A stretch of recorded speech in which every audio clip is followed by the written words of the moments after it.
नमस्कार. मी भाऊ तोरसेकर. तुम्ही बघत आहात प्रतिपक्ष.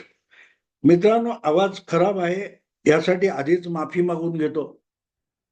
आणि आजचा विषय आहे तो म्हणजे फडणवीसांच्या या नव्या सरकारमधला जो शपथविधी आहे तो बघताना माझ्या जुन्या आठवणी जाग्या झाल्या.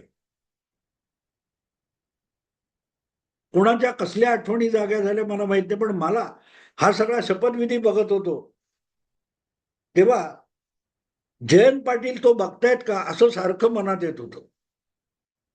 कारण जयंत पाटील यांचे वडील राजाराम बापू पाटील हे सुद्धा अशाच एका समारंभात मंत्रीपदाची शपथ घेत होते. आणि मला त्यांचा तो चेहरा शपथ घेतानाचा आत्ता आठवतो, कारण त्या शपथविधीला मी राजभवनावर हजर होतो. 1978 साली जेव्हा शरद पवारांनी तो ऐतिहासिक खंजीर वसंतदादांच्या पाठीत खुपसला असं म्हणतात, ते जे मंत्रिमंडळ होतं त्या पूर्व मंत्रिमंडळामध्ये शरद पवार 20-22 आमदार घेऊन आलेले होते.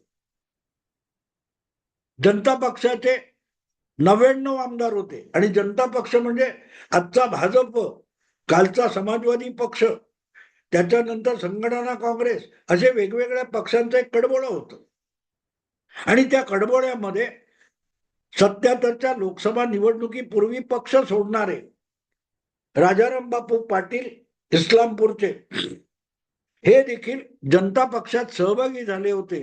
आणि 1978ची विधानसभा निवडणूक त्यांनी जनता पक्षातर्फे लढवली होती. आज जिथून जयंत पाटील विधानसभेवर निवडून येतात तो वाळवा इस्लामपूर विधानसभा मतदारसंघ हा मुळातच जयंत पाटलांच्या वडिलांचा आहे. सांगली जिल्ह्यातला आहे. आणि सांगली जिल्ह्यामध्ये कायम वसंतदादा पाटील विरुद्ध राजाराम बापू पाटील, जयंत पाटलांचे वडील, यांचा एक राजकीय संघर्ष काँग्रेस पक्षाच्या अंतर्गत चालू असायचं. ते सतत एकमेकाला शह आणि काटशह देण्याचं राजकारण करत असायचे. आणि मला आठवतं की त्यावेळेला वसंतदादा पाटलांना शह देण्यासाठी, कारण वसंतदादा पाटील हे तेव्हा काँग्रेसतर्फे मुख्यमंत्री होते आणि त्यांच्याशी आपलं पटणार नाही, आणि काँग्रेस आत्ताच दुबळी आहे आणि जनता पक्ष नव्याने लोकप्रिय होतोय हे बघून राजाराम बापू पाटील, जयंत पाटलांचे वडील, यांनी काँग्रेस पक्ष सोडला होता आणि ते जनता पक्षात दाखल झाले होते. लोकसभेत आणीबाणीचा ठराव मांडणारे जगजीवन राम यांच्या नेतृत्वाखाली 77च्या लोकसभा निवडणुकीत जो काँग्रेसमधला एक गट बाहेर पडला, ज्यांना सीएफडी असं नाव होतं. सीएफडी म्हणजे काँग्रेस फॉर डेमोक्रेसी.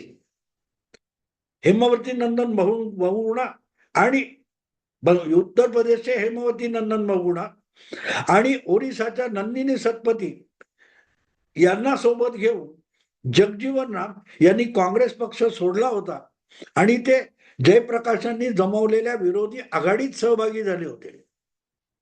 आणि त्यांनी त्या फुटीर काँग्रेस गटाला सीएफडी असं नाव दिलं होतं, काँग्रेस फॉर डेमोक्रेसी.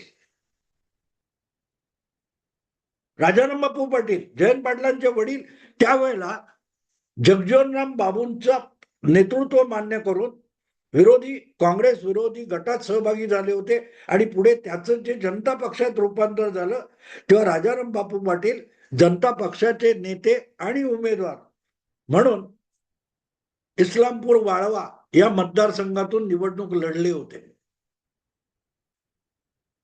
गंमत अशी की ती लोकसभेची निवडणूक होती, ती सगळ्या विरोधी पक्षांनी काँग्रेस विरोधात एकाला एक उमेदवार देत लढवलेली होती, ज्यामध्ये शेतकरी कामगार पक्षाचे 7 लोकसभा सदस्य निवडून आले होते.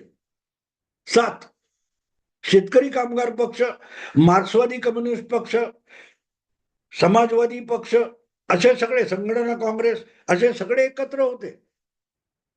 आणि मला आठवतं तो एक मोठा इतिहास म्हणावा लागेल, कारण महाराष्ट्रातून मार्क्सवादी कम्युनिस्ट पक्षाचे 3 खासदार निवडून गेले होते. अहिल्या रांगणेकर मुंबईतल्या डहाणू मधून, ज्याला आता पालघर म्हणतात, तो लोकसभा मतदारसंघ, तिथून लहानू कोंब आणि बुरांडे पाटील म्हणून मला वाटते मराठवाड्यातून निवडून आले होते. असो, मुद्दा असा की विधानसभा निवडणुका ज्या काय 6-8 महिन्यांनी झाल्या, त्यामध्ये काँग्रेसचा दारुण पराभव झाला, काँग्रेसचं बहुमत हुकलं आणि तरीही काँग्रेस फुटलेली होती. इंदिरा काँग्रेस आणि संघटना काँग्रेस या दोघांच्या लढाईत दोघांना 120 जागा मिळाल्या आणि त्यांचंही सरकार नाही, यांचंही सरकार नाही. जे काय झालं त्या वसंतदादांचं सरकार पाडून शरद पवारांनी पुलोद बनवली. अवघे 20-22 आमदार काँग्रेसचे फोडले आणि जनता दलाच्या 99 आमदारांना, शेकापच्या 13-17 आमदारांना सोबत घेऊन, मार्क्सवादी आमदारांना सोबत घेऊन जे सरकार बनवलं, त्या सरकारमध्ये राजाराम बापू पाटील मंत्री होते. मला हे सगळं आठवण का सांगायचे की राजाराम बापू पाटील हे त्यामध्ये मंत्री होते, ज्यामध्ये शरद पवार हे मुख्यमंत्री झाले होते. असंच आघाडी सरकार होतं. पुरोगामी लोकशाही दल, पुलोद असं त्याचं नाव होतं. आणि त्याची आज आठवण का आली, तर याचं कारण असं की त्या आघाडीत पराभूत वाळवामधून राजाराम बापू पाटील पराभूत झाले होते, तरीही त्यांना मंत्री करण्यात आलं होतं. आणि त्याच सरकारमध्ये त्याच निवडणुकीत वाळवा इस्लामपूर मतदारसंघात पराभूत झालेले आणखी एक नेते प्राध्यापक ND पाटील हे सुद्धा शरद पवारांच्या पुलोद सरकारमध्ये मंत्री झाले होते. काय गंमत आहे बघा मित्रांनो. सांगलीच्या वाळवा इस्लामपूर या विधानसभा मतदारसंघामध्ये पराभूत झालेले 2 उमेदवार हे शरद पवारांच्या पुलोद सरकारमध्ये मंत्री झाले होते. त्यापैकी एक ND पाटील शेकापचे आणि दुसरे राजाराम बापू पाटील होते.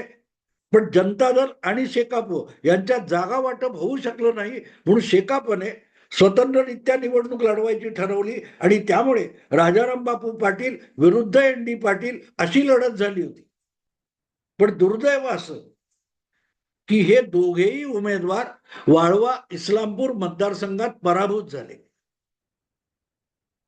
आणि मला वाटते विलासराव पाटील किंवा असं काहीतरी नाव असलेला काँग्रेसचा उमेदवार इस्लामपूरमधून आमदार म्हणून निवडून आला होता, जो वसंतदादांच्या नेतृत्वाखालच्या सरकारला पाठिंबा देणारा होता. आणि वसंतदादांच्याच पाठीत खंजीर खुपसून शरद पवार मुख्यमंत्री झाले होते. पण हे इस्लामपूरचे आमदार त्यांच्याबरोबर शरद पवारांकडे आले की नाही मला आठवत नाही. पण शरद पवारांचं जे सरकार बनलं त्यामध्ये या काँग्रेसच्या विलासराव पाटील काहीतरी होते, त्यांनी ज्यांना हरवलं होतं असे 2 नेते ND पाटील आणि तुमचे राजाराम बापू पाटील हे दोघेही मंत्री झाले. लोकशाहीची विडंबना बघा मित्रांनो. ही विडंबना आहे, कारण ज्या 2 उमेदवारांना इस्लामपूर या विधानसभा मतदारसंघाने फेटाळून लावलं होतं, पराभूत केलं होतं, तेच 2 शरद पवारांच्या सरकारमध्ये मंत्री झाले. आणि जो इस्लामपूरच्या जनतेने निवडून दिलेला आमदार होता तो त्याच विधानसभेत मला वाटते विरोधी पक्षात बसलेला होता. कशी गंमत असते बघा. आणि हा सगळा इतिहास मी तुम्हाला आज का सांगतो असा प्रश्न पडेल तुम्हाला. तर त्याचं कारण असं आहे की मी ज्या वेळेला कालचा नागपुरात झालेला 39 मंत्र्यांचा शपथविधी बघत होतो, तेव्हा त्यामध्ये मला 2 माणसं, 2 नावं अशी दिसली की ज्यामुळे मला ND पाटील आणि राजाराम बापू पाटील ही नावं आणि त्यांचा शपथविधी आठवला. परळी या विधानसभा मतदारसंघामध्ये 5 वर्षापूर्वी पंकजा मुंडे या गोपीनाथ मुंडेंच्या कन्या पराभूत झाल्या होत्या आणि त्यांना पराभूत करणारा उमेदवार राष्ट्रवादी काँग्रेसचा त्यांचाच चुलत भाऊ धनंजय मुंडे होता. पुढे गेल्या लोकसभा निवडणुकीत त्याच बीड मतदारसंघातून मला वाटते पंकजा मुंडे लोकसभेच्या उमेदवार झाल्या आणि परत एकदा पराभूत झाल्या. यावेळेला धनंजय मुंडे पण चुलत भाऊ हा सुद्धा त्यांच्या मदतीला बरोबरीला होता, पण तरीही पंकजा मुंडे पराभूत झाल्या. लोकसभा असो की विधानसभा असो, या दोन्ही वेळेला पंकजा मुंडे पराभूत झाल्या आणि तरीही त्यांचा आत्ताच्या फडणवीस सरकारमध्ये समावेश झालेला आहे. काल मी बघत होतो पंकजा मुंडे आणि धनंजय मुंडे, पंकजाताईंना आता विधान परिषदेत घेण्यात आले अन्याय दूर करण्यासाठी. म्हणजे हे एक गमतीशीर गोष्ट असते. सामान्य मतदार ज्यांना पराभूत करतो त्यांना मागल्या दाराने कायदे मंडळात, विधानसभेत किंवा विधान परिषद किंवा राज्यसभेत आणलं जातं, त्याला अन्याय दूर करणं म्हणतात. तर मग त्यांच्यावर अन्याय कोणी केला हा पण प्रश्न विचारला गेला पाहिजे. ज्या मतदाराला तुम्ही सामोरं जाता तो मतदार तुम्हाला एकदा दोनदा निवडून देतो पण तिसऱ्यांदा पराभूत करतो, तेव्हा त्या मतदाराने तुमच्यावर अन्याय केला असेल तर लोकशाहीत मतदाराने जो कौल दिला त्याला अन्याय म्हणायचं का? गेली 5-5.5 वर्ष पंकजा मुंडे या धनंजय मुंडे यांच्याकडून पराभूत झाल्यापासून आपल्यावर सतत अन्याय झाला, पक्षात झाला, बाहेर झाला म्हणून रडतायत. पण मुद्दा असा आहे की त्यांचा पराभव का झाला? तो पराभव कोणा पक्षाने केला नाही, तो पराभव मतदाराने केलेला आहे. मतदार कोणाला तरी निवडून देतो आणि कोणाला तरी हरवतो. मग मतदाराने जो निवाडा दिलाय त्याला तुम्ही अन्याय म्हणत असाल तर मग न्याय कशाला म्हणतात याचा सुद्धा नव्याने शोध घ्यावा लागेल. मध्यंतरी विधानसभेत पराभूत झालेल्यांना पंकजाताईंना राज्यसभेत वर्णी लागली नाही म्हणून त्यांच्यावर अन्याय झाला म्हणून तक्रार झाली. परत विधानसभेला त्या पराभूत झाल्या, विधान परिषदेत आणल्या गेल्या आणि आता त्या मंत्री झाल्या. याला अन्याय दूर करायचा झाला असं म्हणायचं असेल तर मग न्याय कशाला म्हणतात त्याची सुद्धा एकदा व्याख्या लोकांनी केली पाहिजे व्याख्या. कारण त्यांना पराभूत करून जो त्यांचा चुलत भाऊ 2019 मध्ये ती परळीची जागा जिंकला होता, प्रचंड मताधिक्याने जिंकला होता, तो पण आता त्यांच्या बरोबर त्याच मंत्रिमंडळात बसणार आहे. गोपीनाथ मुंडे यांचा वारसा कोणाकडे, असा जो घरामधला एक वारसाचा संघर्ष 20 वर्षापूर्वी कधीतरी सुरू झाला आणि पुतण्याला विधान परिषदेत गोपीनाथ मुंडे घेऊन आले भाजपतर्फे आणि आपल्या मुलीला आपल्या विधानसभा मतदारसंघाचा वारसा दिला. त्यातून जो मुंडे घराण्यामध्ये संघर्ष सुरू झाला त्या संघर्षाची परिणिती कुटुंबात फूट पडली. धनंजय मुंडे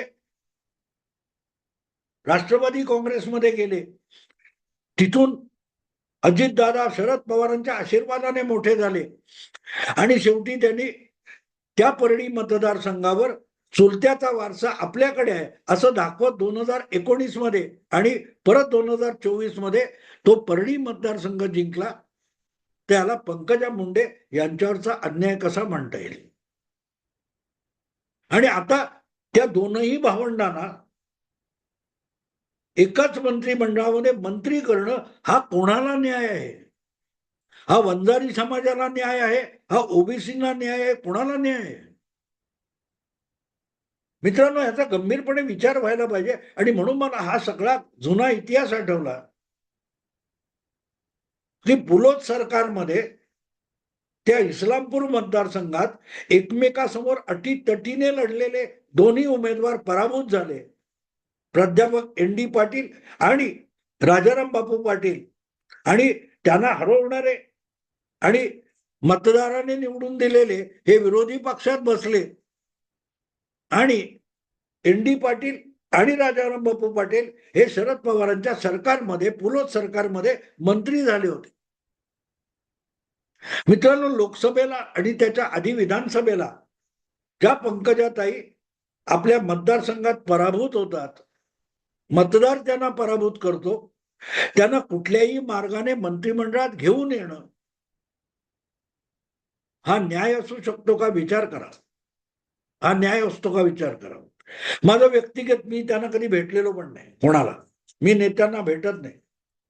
पण ज्यावेळेला हे शब्द आपल्या कानी कपाळी आपल्या माथी मारले जातात तेव्हा त्याचा विचार केला पाहिजे. एकीकडे भाजप हा घराणेशाही ओरडणार आणि दुसरीकडे एकाच घरातल्या दोन चुलत भावंडांना विधान कायदे मंडळातच नव्हे तर मंत्रिमंडळात आणून बसवणार. वायनाडला प्रियंका वाड्रा यांना उभं केलं तर घराणेशाही होत असेल तर मग देवेंद्र फडणवीसांच्या मंत्रिमंडळामध्ये वेगवेगळ्या पक्षातून का असेना दोन भावंड येऊन मंत्रिमंडळात बसत असतील तर याचा विचार करणं भाग आहे. आणि म्हणून मला तो प्रसंग आठवला की हा एन.डी. पाटलांना दिलेला न्याय होता की राजाराम बापू पाटलांचं पुनर्वसन केलेलं होतं मला माहित नाही, पण तो वाळवा इस्लामपूरच्या मतदारांवर केलेला अन्याय होता की ज्या दोनही नेत्यांना वाळवा इस्लामपूरच्या मतदारांनी साफ साफ नाकारलं होतं, त्यांनाच जर तुम्ही मंत्रिमंडळात बसवत असाल तर लोकशाहीत न्याय कशाला म्हणायचं आणि अन्याय कशाला म्हणायचं याचा नव्याने विचार करणं भाग आहे. राज्यसभा, विधान परिषद अशी सभागृह कशासाठी निर्माण केली? पराभूत नेत्यांना मागल्या दाराने सत्तेत आणायचं यासाठी आहेत का? की जे थेट निवडणूक लढवू शकत नाहीत पण ज्यांची बुद्धी, ज्यांचा अनुभव, ज्यांचं कौशल्य, गुणवत्ता ही समाजोपयोगी आणि प्रशासन चालवण्यासाठी मार्गदर्शक ठरू शकेल यांना प्रशासकीय व्यवस्थेमध्ये आणण्यासाठी ही वरची सभागृह बनवलेली आहे. विधान परिषद असो, विधानसभा असो, राज्यसभा असो, तिथे जर तुम्ही जनतेने नाकारलेली माणसं आणून बसवणार असाल तर मग प्रश्न पडतो की न्याय कशाला म्हणायचं. सोनिया गांधी संसदीय राजकारणात असा कुठला पराक्रम करतात की त्यांना आता काय मला वाटते राजस्थान तर्फे त्या राज्यसभेत येऊन बसलेले आहेत आणि राज्यसभेत सुद्धा त्या तोंड उघडतच नाहीत. मित्रांनो, ह्याचा कधीतरी चर्चा आणि व्हायला पाहिजे. याच्यावर अन्याय, त्याच्यावर अन्याय, त्याला घेणार का, धू धुतलं, हा जो काय अचकट विचकट खुलचटपणा माध्यमातून चालतो त्याकडे तुम्ही पाठ फिरवली नाहीत तर लोकशाहीतलं प्रबोधन थांबणार आहे. मला तर वाटत होतं की दोन मुंडे भावंड शपथ घेताना बघून कदाचित जयंत पाटलांना आपल्या पित्याने, त्या शाळकरी त्यांच्या वयामध्ये पित्याने राजभवनावर मुंबईच्या घेतलेली शपथ आठवली असेल की कसे मतदाराने नाकारलेले दोन लोक एकाच मतदारसंघातले मंत्री होतात. मित्रांनो, याला लोकशाही म्हणतात. निदान आपल्याकडची लोकशाही अशी होऊन गेलेली आहे की काहीही करायचं आणि त्याला लोकशाही, फुले शाहू आंबेडकर किंवा असल्या कुठल्या तरी गोष्टीची फोडणी द्यायची. गरिबांना न्याय, सामान्यांना न्याय, ओबीसींना न्याय, मराठ्यांना न्याय, कुठच्याही गोष्टीला न्याय नावाचं चिकटवायचं आणि टाकायचं फोडणीत.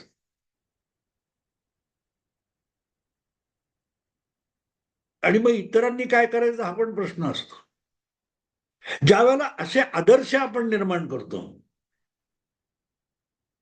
मला खास फडणवीसांना सांगायचं की ज्या वेळेला असे आदर्श निर्माण केले जातात तेव्हा पक्षामध्ये असो किंवा राजकारणात असो, सार्वजनिक जीवनात असो, नवं नेतृत्व उभं राहील का? एक चहा विकणारा पोरगा देशाचा पंतप्रधान होऊ शकतो यातून ज्या आकांक्षा आणि महत्वाकांक्षा तळागाळातल्या वर्गामध्ये निर्माण झाल्या त्यातून जो राजकीय बदल होतोय ती शक्ती जर अशी घराणेशाहीला आणि प्रस्थापितांनाच दिली जाणार असेल तर मग परत भारताचं पुनरुत्थान कुठेतरी वेगवान होण्याऐवजी संथ गतीने वाटचाल करू लागेल. ठामपणे सांगता आलं पाहिजे, ठामपणे, की लोकांमधून निवडून येऊन दाखवा, मग न्यायाच्या गोष्टी करा.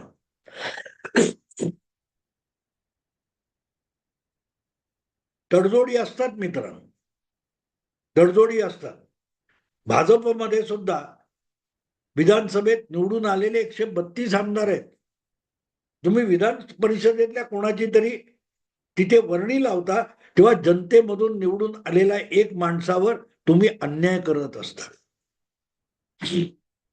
कारण जो प्रत्यक्ष जनतेला फेस करतो, मतदारासमोर जाऊन ठाम उभा राहतो आणि अंगावरून प्रतिकूल पूर वाहून गेला तरीही जिंकून येतो, त्याच्यावर विधान परिषदेतला एक अनावश्यक माणूस मंत्री होणं हा अन्याय असतो, आणि तो म्हणून एकूण समाजावर अन्याय असतो. ज्याची परंपरा राजाराम बापू पाटील, एन.डी. पाटलांनी आणि शरद पवारांनी सुरू केली. फडणवीस साहेब, तुम्ही पवारांची परंपरा पुढे राखलीत असंच म्हणावं लागेल. आत्ता इथेच थांबतो.